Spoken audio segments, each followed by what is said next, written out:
Aha! I have returned and... What the hell is that smell? Oh my god. What? How long have you been like this? I don't know, 2, maybe 3 days. This game did just come out. Well, this game has been out for weeks. I mean, don't you have work? I don't work on Tuesdays. It's Wednesday. And it's also been weeks since this game came out. Anyway, where have you been? I think it's been like 8 months since I've heard from you. Oh, no, that was my clone. See, he died, I was created. You already know how this works. Oh, alright, well, how did that one die? Remember when he started a zombie plague? As it turns out, I did my job a little bit too well, and any attempt to cure it caused the zombie plague to just evolve, so I'm just gonna destroy your universe. Oh, wait a minute, are you Universe 3521? How the hell am I supposed to know that? Well, good news then, that wasn't your universe. False alarm. Yeah? Well, he took out all of Europe, so he was tried as a war criminal for crimes against humanity. For the genocide of the entire European continent and all life living on it, you have been charged with crimes against humanity. How do you plead? Well, Your Honor, I would like to call for an oopsie whoopsie.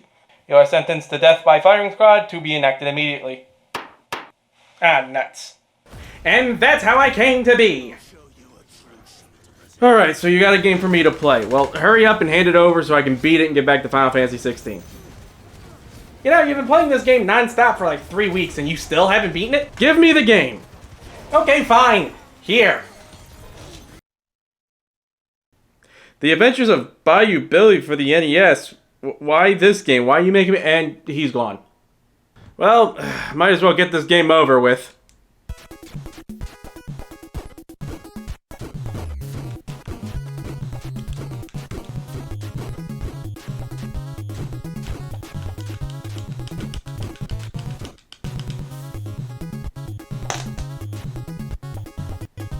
I should go take a shower.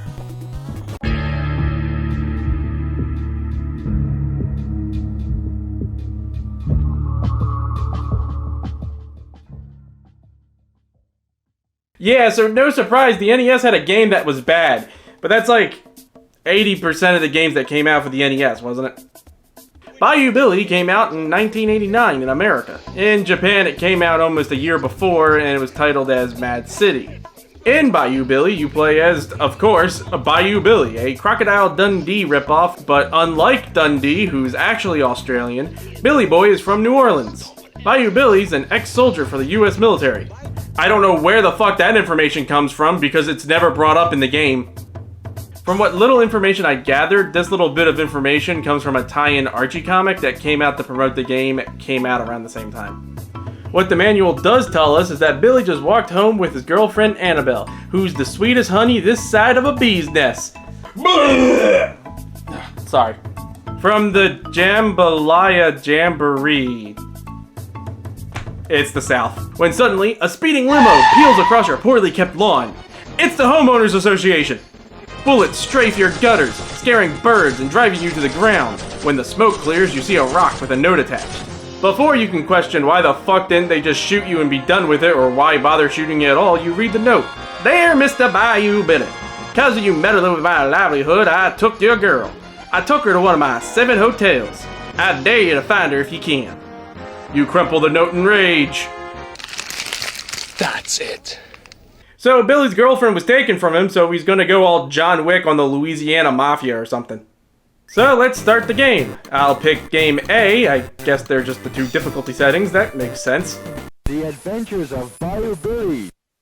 So instead of getting a letter on a rock telling Billy the situation, Gordon, you know, the guy running the Mafia, intimidating name, I know, holds Annabelle at knife point and mocks us with his smoker teeth. By God! Stage 1. This stage uses a controller.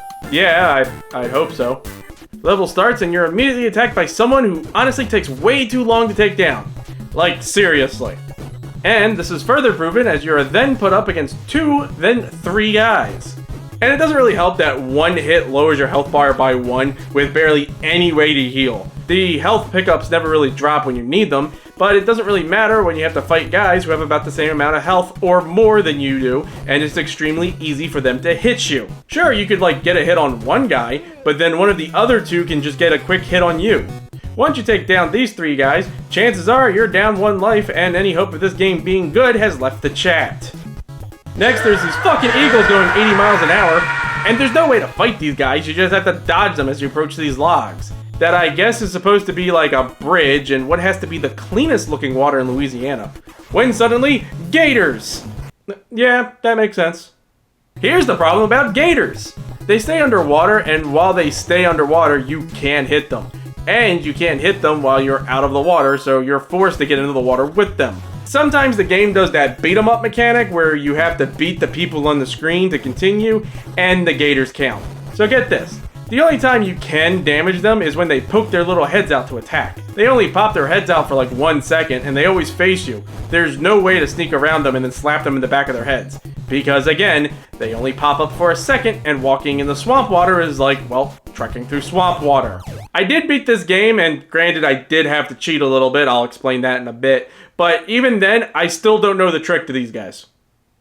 The only way I was able to beat them was jump in and then try to isolate one of them and then hope to God that I can take them out before they take me out. And once a chicken dinner pops out of the gator and falls into the river, I quickly tried to go grab it. After I got through that, apparently those Biosyn fuckers from the Sega CD Jurassic Park game have gone into this game to enact their revenge. There's 3 of them and they have guns.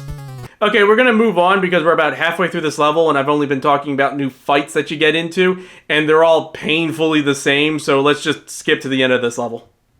The last part is somehow the most difficult because you have to go through a significant portion of the water with like 4 gators chasing you, and they all attack at once. But you don't have to fight them, so the hardest part is trying to get through this without being attacked. But after that, you're done with this level. Billy, I said, Billy, don't worry. Annabelle is safe with me. That's the extent of threatening this guy ever gets. He just smokes a cigarette and laughs at you. Alright, let's get ready for stage 2. This stage uses the zapper? Are you insane? Oh god, it's an on-rail shooter with enemies popping out and shooting at you. I can't do anything. I can't shoot at them. I have an LCD TV. They can't use light guns. Is this what Game A and Game B is for? Yes, that's what it is. In all honesty, this is pretty cool at the time, but it still requires that you A, have prior knowledge of this going into the game, and B, actually have the zapper. Which, sure, the most popular NES bundle came with the zapper, but not everybody had that. This would make more sense if this was Game A and not Game B. Which it is. In Japan. For some fucking reason, they thought it would be a good idea to swap the 2 game modes. They also made the enemies hit harder and take more hits to kill you, while you take more damage and lowers the chances of items drops. So thanks for that, Japan. This was to get back at us for 1945, wasn't it? I'll never forgive the Japanese! Alright, let's just restart with Game B. I had to go through the first stage again, but now it's a little bit more playable. Instead of the zapper, the shooting stages are now using the controller instead. You start with 100 bullets, and again, these guys just come out of the trees and try to shoot at you like it's a fucking Rambo scene, and Gordon sends everyone at you. Machine guns, rocket launchers, fucking helicopters. Why would you waste so much money on this? What mafia has helicopters? Besides, like, the cartel, maybe. You also only have so much ammo. You only lose ammo if you miss, which is a cool feature, and if you run out of bullets, even at full health, you die instantly. You lose a life, and you go back to a checkpoint. Now, to be fair, a zapper on this level probably would have made it a lot more manageable, at least back in the day. At least back in the day when light guns could actually be used before they got older and can't be as accurate. Which I'm pretty sure happened even before LCD TVs killed it. With the controller, it is again manageable, but significantly harder. Because the controller has an old D-pad design, the crosshairs can't really go diagonally. Plus, it moves super fast across the screen, so it's hard to get the crosshairs exactly where you want, so you end up losing bullets before you hit the target. This stage has a helicopter boss fight, and it would be easy enough, but he drops troops to shoot at you, and you have to shoot at them or else they will take out your health really quickly. And while you do that, the helicopter shoots at you. Oh, and by the way, you don't just hold down the button like most games, you gotta keep pressing on the button to make it work, because that's fun. I found the best way to beat this guy is to focus on the helicopter immediately. Once it starts actually losing health, it'll go down quickly enough. Next level, it's the same as the first one, backgrounds and all. In fact, if I didn't know any better, I would mistake this for the first level. This level's boss fight, you gotta fight this dude who looks like if Goldberg wore Steve Austin's outfit and grew a beard. Oh, I'm sorry, according to the game menu, his name is Louis Torture. So Louis here is the boss. He hits like a brick and suplexes you around. Honestly, how boss fights go in this game, he's not that terrible. Although I still died from him a few times. But I ended up just pinning him to the corner and just kept punching him until he fell. Which leads us to the next level. Oh, by the way, I did cheat around this time just so I can go and beat the game. All I did was give myself infinite lives. I couldn't find a cheat code for infinite continues, which I would have done if I found that. You only get 3 lives and 5 continues in total before the game just boots you back to the menu and you have to start all over again. That's right, kids, back in the day when you got a game over, you had to restart the entire game from the beginning, no matter how far you got into it, no checkpoints or anything. It was a dark time. But anyway, you know how hard this game was to get to this point, having to get through a stage in 3 lives, and if you use one of your continues, you have to restart the whole level, not just the checkpoint? Well, once you hear about this level, you're gonna understand, because this level proves that hell is real. This is a driving stage. And what's wrong with this stage, I hear you asking? Well, just watch.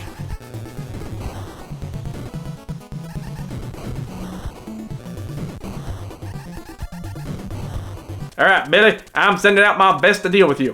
Oh, you mean the entire US Army? Cause yeah, you get constantly attacked, and there's no letting up. What's worse is one hit and you're dead, no matter what. So one hit is 1 life. And you have a motherfucking time limit!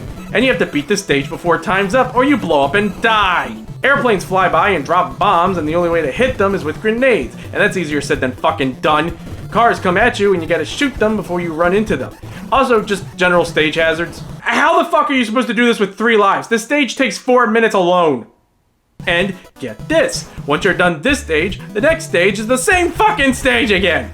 And what's worse, Mad City is easier. They made it more difficult for Bayou Billy. The road is smaller, so it's easier for the planes to hit you. It's faster than in Mad City, so it's a lot harder to make those sharp turns. Billy's G-Pack actually has a health gauge in Mad City, so he can survive more than 1 fucking hit.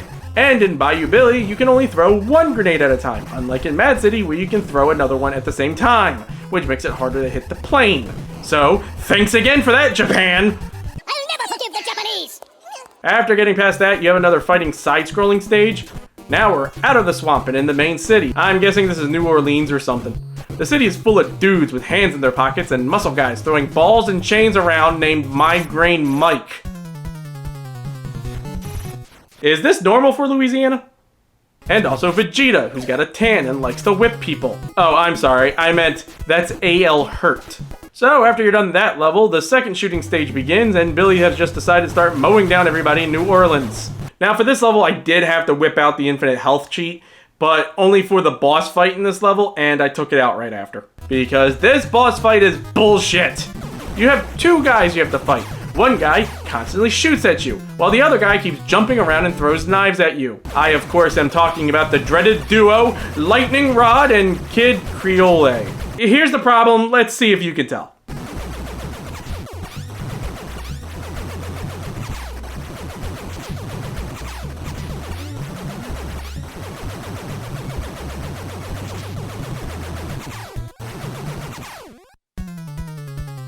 Creole can't miss, because no enemies can miss in these stages, so your health is constantly going down. Oh, okay, so focus on him first. Fine, that makes sense. But Rod here throws knives constantly, and they never miss either, so you have to shoot the knives before they hit you. And he's jumping around, so most of the time it'll hit you before you can shoot them. And while you shoot the knives, you get your ass shot. Plus, remember, you only have 100 bullets before you die. So yeah, infinite health just for these guys. Second to last level. Welcome, Billy, to my estate. I'm gonna have a party just for you. Was this just an elaborate surprise party? And, I'll say, and it'll be the last one for you. Okay, dude, this guy almost took out the entire population of the state of Louisiana, including its gators, because you stole his girl. I think you're fucked. Stop being smug about it. This stage is simple. Vegeta now has a gun, and there's now guard dogs. Oh, and these 3 guys will just run up on you, and they all have armor, so you gotta knock the armor off of them before you can do damage. Plus, if you aren't ready, they're just gonna kill you pretty quickly. But whatever, on to the last stage. Ah, there he is, Big G himself. This fight mostly consisted of him shooting me, him taking my vest off, and both of us kicking each other in the dick. But this guy is honestly extremely easy, probably the easiest boss in this entire game. But that's quickly balanced out by the two guys you gotta fight after him. These two guys in power armor. And I'm gonna be honest, I don't know who the fuck these guys are. They come out of nowhere, Gordon never mentions them. From what I understand, these guys might be Rocky and Rocco, Gordon's heirs. I'm only guessing because these guys look nothing like them. But seriously, these guys are the final boss and not Gordon. That's like after defeating the Emperor, Luke had to fight the two royal guards that stand next to him. Same problem as every time you have to fight more than one guy.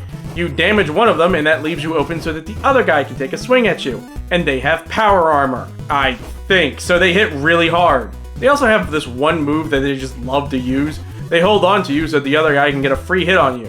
As far as I know, there isn't really a surefire way to get out of it, but even when you do get out of it, they most likely will just grab you again. This boss fight took me over 10 minutes to beat, and I think that's only because I got extremely lucky at the last part, so thank God for infinite lives.